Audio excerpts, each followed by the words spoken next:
You're watching Beyond Market. Welcome, I'm Esther Awoniyi. Many thanks for joining us. On today's show, we'll discuss the policy direction for Nigeria's agriculture sector. You can join the conversation with the hashtag Beyond Market, and you can follow my Twitter handle too at Esther Awoniyi.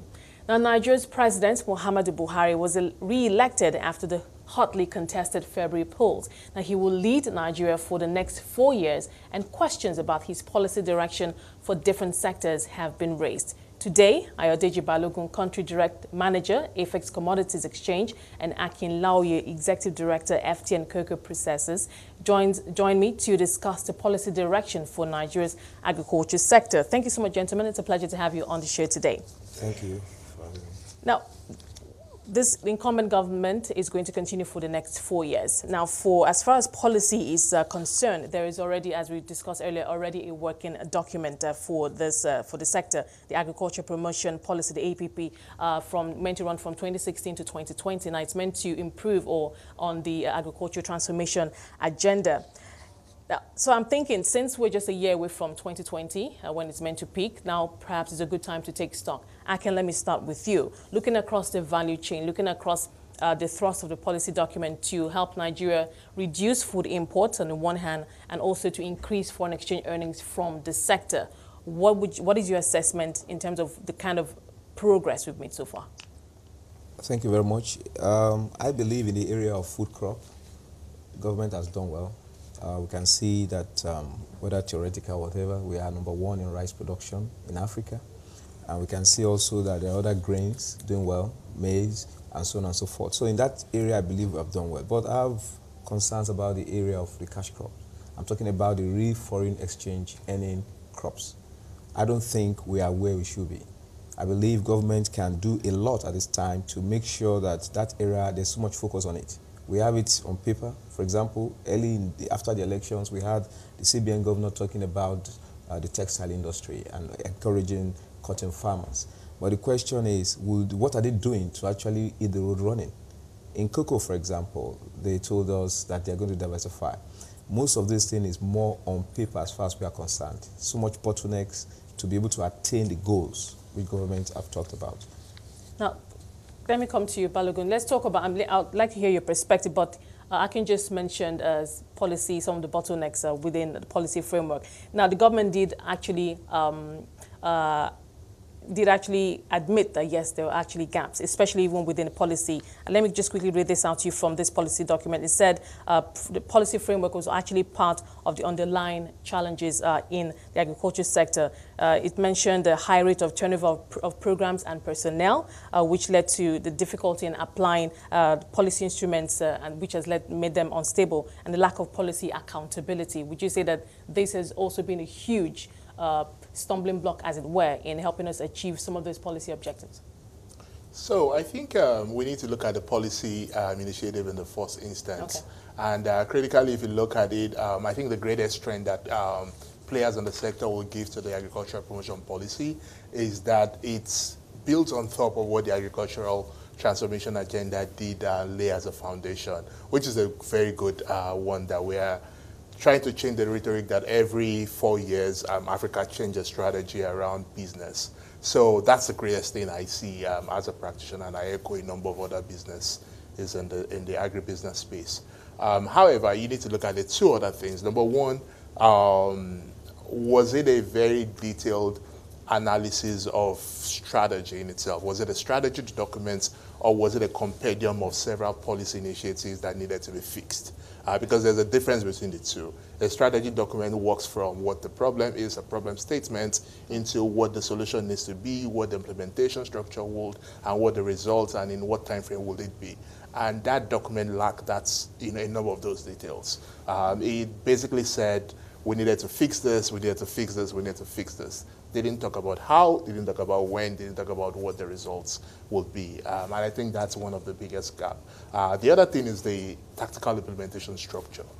Federal government, agriculture is on the concurrent list, so federal government does say this is what we'll do, and then the states will align. But when it comes to implementation of what has been said and what has been designed, it comes to the arms and legs on the ground for a sector as large as agriculture. How do you then get it done, and how do you monitor it, and how do you ensure results are delivered, and how do you ensure resources are well, optimally used on the field? And I think that's the other gap that, exists that needs to be improved on. What were the structures at the state and at the local government level to really drive and cascade the implementation of this policy? I think the third one was how coherent was it within the broader macro program of the federal government of Nigeria? And I think there was a lot of alignment. So central bank's monetary issues that they tried to fix through agriculture in terms of stabilizing forex demand and supply. Agriculture played a very good role in that, and I think there was that coherence. So there are lots of things to be celebrated for the achievement, but there's a whole lot that needs to be done to really position Nigeria where it needs to be. Akin, I think there's a bit of an irony here. I mean, just remembering some of the things that Ayodeji just said, because the document, there's this part of the document which says that the success of the policy will be driven by the level of engagement of marketplace participants, as farmers, states, investors, financial institutions, and communities. But there isn't that, I mean, like Ayodeji just said, no coordination. But I know that the document also mentions that the Federal Ministry of Agriculture and Rural Development would work with the various MDAs down to the farmers at state levels, for that coordinated effort. But we didn't quite see that. So, but for you, how can we unbundle all of this, and where would it? Whose table would it go back to in terms of how we can begin to fix this problem? Because this is a document we're still working with to achieve agricultural, what we're hoping for the agricultural sector. Well, that's a big one, because in Nigeria, this issue of coordination continues to be, it's always a problem. Getting the right people to coordinate these things from the top is very important. Linking up with CBN or all those guys who have to work with the people who have to, who are the operators in this sector, are issues that the government have to look at. If we want to be, let's take the rice revolution. I think it's a success in a way. Okay, so maybe they should just replicate the same thing so that it's no longer complicated. Because if we begin to suggest some other things, whatever they have done in the rice sector should be replicated in cotton. For example, we want to de-emphasize importation of textiles. How do you start? Make sure the cotton farmers are in a position to operate. Take that to cocoa.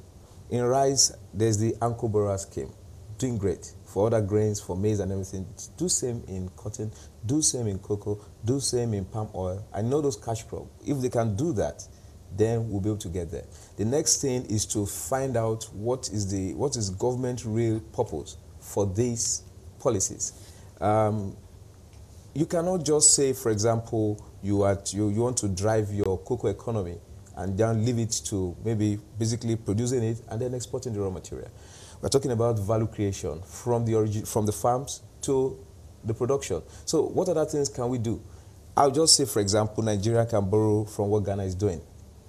I mean, maybe we have to go back to the days of the commodity board or something similar, driven by the private sector. That can probably help. So that instead of just saying we're doing the commodity board, become another bureaucracy and full of bottlenecks. So in Ghana, the government is in charge. They figure out what should be done in cocoa, how the allocation of land, the way the farm is organized, providing farm extension services, going to the point of pesticides that are used to make sure that it complies with good agri practice. And then they also look at when harvesting is done, what should be done. So when these are in place, they now go to the point of how is it allocated? How will the government make the most out of it? In Ghana, 60% of the cocoa must go to the factories. So how do they do it? They ensure that the factories have access to the cocoa, and it's not about you start struggling with working capital. In Nigeria, the average factory, we have about 8 factories in Nigeria. How many of them are working today? We are also victims of struggling to get working capital, because if you want to go to the commercial banks, you will need to get money at about 28% if you had everything together. Now, if you do that, with the power gaps in Nigeria, you run into trouble. You'll be working for the banks. In fact, that's the reason why many of these factories are in trouble today, including ourselves. So it took us so much effort, for example, in FTN Cocoa, to make sure that we eliminate all our local debts. Okay. It wasn't easy. Okay, if I just hold that thought for, let me bring Ayodeji in here. Akin mentioned, I mean, the Anchor Borrowers program, that seemed to be a success, and how it, in terms of how it helped the rice farmers. But I'm thinking if we replicate this across, like Akin mentioned, cash crops like cocoa, cotton, and other. I'm thinking, do you think, because a lot went into this, billions of naira went into this through the Central Bank of Nigeria. Do you think it could be too much at once? How do you think, what kind of plan could work out? I think your question is very, very spot on in terms of what are the systemic risks when you expand the program very large, and also how do you measure the success? Anchor program was fantastic in terms of it induced production, it released liquidity, it stimulated demand of agricultural input, so activity increased. But the way it was structured, it was not structured as a subsidy or a grant. It was a commercial loan that was guaranteed by the central bank, and then there were partial risk share structures around it. And the essence was that it will be a revolver. The money goes out into production, goes into marketing, and then the funds come back into the banking system and can be rolled over. But what we've seen is that we have a repayment rate of probably about 17.5% at the last published figure, and probably even lower than that now. So all that money has gone one way and had not come back into the system. So what are the learnings that we have to? Are we running, do we need a subsidy scheme? And let's call it a subsidy scheme. Do we need a commercial credit enhancer? And let's structure it properly such that you have a more private sector operated, or maybe government operated, but with a very strong administrative structure that can implement. But I think that if we do scale it up without fixing the nuances around this very good initiative of the central bank, we will be creating even more systemic risk to the broader monetary. And I think, this level of analysis of not just the rhetorics is what we need to look at. So if you look at agricultural productivity, so in 2010, if you look at an average employer in agriculture created value of about 830,000 naira. In 2017, and there was about 30 million people in the sector. In 20 million, the number of people in the sector grew to 47 million, but the productivity per person, per capita in agriculture declined to about 600,000. So there's a 27% decline in productivity over a 7-year window. So are we really growing fundamentally, or are we just expanding the pie for a whole lot more people? So I think real questions need to come in to say, what are the metrics that we want to measure, and how do we deliver? That doesn't say, I think our policy in agriculture has 3 things that it needs to do. It needs to ensure that our food import bill is reduced so that the demand on dollars is reduced, and then we have a sustainable and can feed ourselves. The second is it needs to increase the foreign exchange earning capacity of the country, because it's the second largest. I mean, but that is what the federal government is seeking to creation. So I think it's done job creation very well. Yeah. But I think in the other two, probably it's supported food security. In terms of us able to feed ourselves and not imports. But when it comes to foreign exchange earnings, I completely agree with you. Okay. I must thank you, gentlemen, for your time so far. We're going to take a short break, and we'll come back and pick up from where we left. Thank you. I've been speaking to Ayodeji Balogun, Country Manager, Afex Commodities Exchange, and Akin, Laoye, Executive Director, FTN Cocoa Processors. If you're just joining us, Ayodeji Balogun, Country Manager, Afex Commodities Exchange, and Akin, Laoye, Executive Director, FTN Cocoa Processors, with me today, and we're discussing the policy direction for Nigeria's agriculture sector. Thank you, gentlemen, for your time so far. Now, one of the objectives, one of the aims of the government's working policy for the sector is to get more or significantly increase our foreign exchange earnings from the sector. And one way to do that, of course, is exports. But there's also the question of what are we exporting? What's the value, quality of our exports? Of course, the issue of value addition also comes into it. Akin, let me start with you. From our cocoa to cotton, whatever it is we're exporting at the moment, how would you assess the level of value addition that we have with it right now? The value addition right now is low. For example, in our industry, cocoa, most of the cocoa we produce in Nigeria, about 250 to 300,000 metric tons per annum, is exported. The reason is because the industry, the processors, who ought to probably enhance that area, are not able to operate. In Nigeria, for example, we have about 8 cocoa processing factories, and operating today is maybe 2.5. And that's because of some structural issues. Now, the ones that are existing, the ones that are really doing well, are those ones that have foreign backing. Foreign backing that helps them to be able to access funds, maybe single-digit fund easily. The bulk of the indigenous companies are not doing well.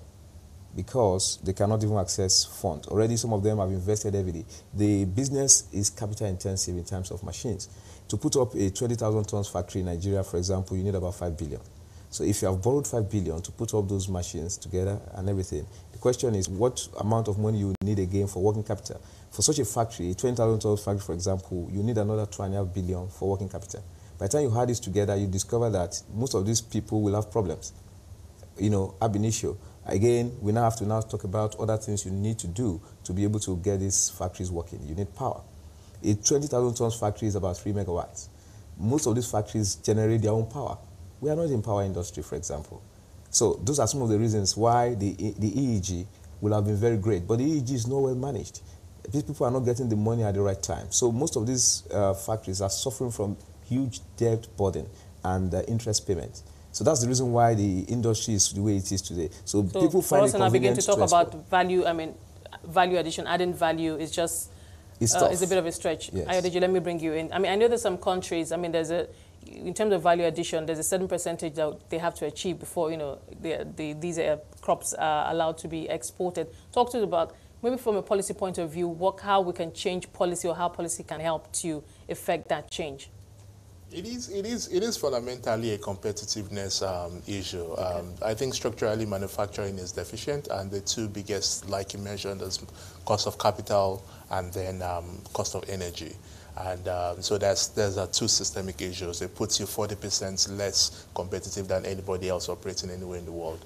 But then the other issues that are more from a policy alignment is whose responsibilities actually is it? Ministry of Agriculture was primarily endowed with production issues, or Ministry of Trade and Investment, who deals with marketing end issues. And then if you look at it holistically, how do you have an integrated approach to agribusiness that says that all the way from the farm gate all the way to the fork or to the export or the manufacturing or to the table, we are able to have an inclusive strategy.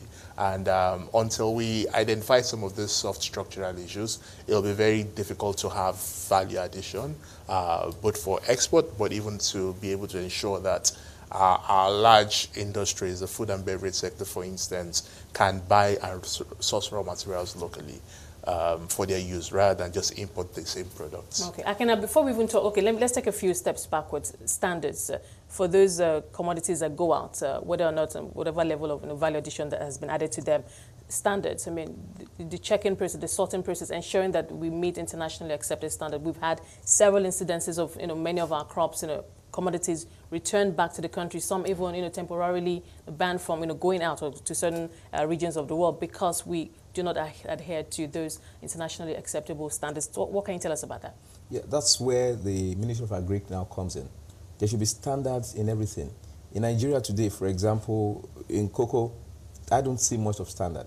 The bulk of the standard you achieve is by the merchants. So when they buy the cocoa from the farm gate, they resort it out in their warehouses. Again, it increases their cost when you look at it from that point of view. So I believe that government needs to come up with standards.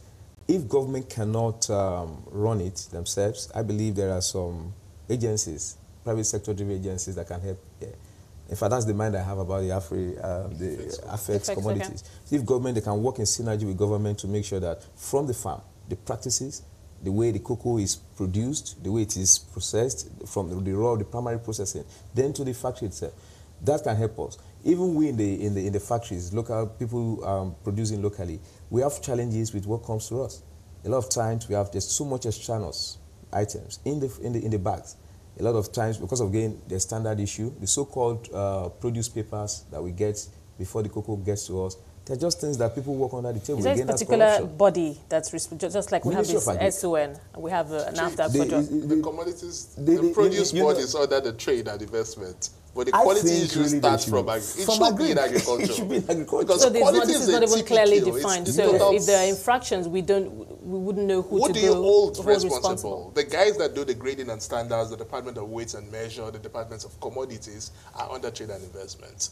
Quality degradation starts from the seedling. If you use the wrong seedling, your wrong agronomy, your pest residue practice, if all those are wrong, then your quality will never be right. So how then this comes back to the point of my alignment. So it comes to a point where I completely agree. And if you look at other climes, if you look at Japan, for instance, Japan's rice sector, which is one of the most advanced in the world, is completely quality assurance and grading is completely private sector.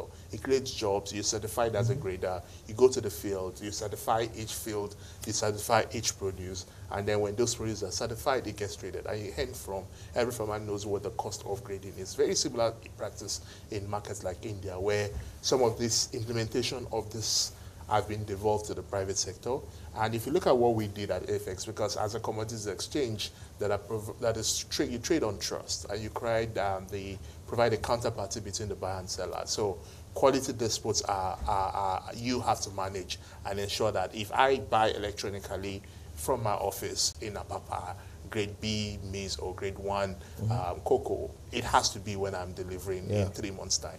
And then the exchange has to make sure that that happens. And so we had to do a whole lot of consultative process with private sector, with processors to say, what do you use? What's your practice? What exists in the body of law?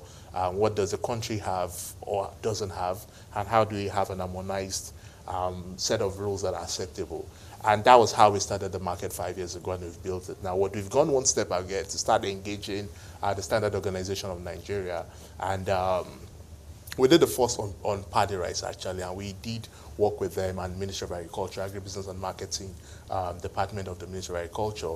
And then there is a Standard Organization of Nigeria issued document on paddy rice. Now, at the level of we've escalated this also at the level of the capital market. So the Securities and Exchange Commission, they have a committee on commodities and commodities exchanges. And we're working very strongly with the Standards Organization of Nigeria to create a harmonized standards for all the commodities that is then ratified and adopted. It means that, there is a process that is going on. I'm saying that there is a solution. I mean, that yes. it appears to be working. The implementation of that solution now, that's a body of documents and policy that have been approved. Okay. How do you then ensure that every bag conforms to that policy? I think that's where across the different crops, across cocoa, beans, soya beans, maize, every export. How long do you think this could take? Let me just. It depends on the approach. If we leave it in the sole hands of the government, I think we're going to still creep, and then it'll be a creeping scope because who do you hold accountable?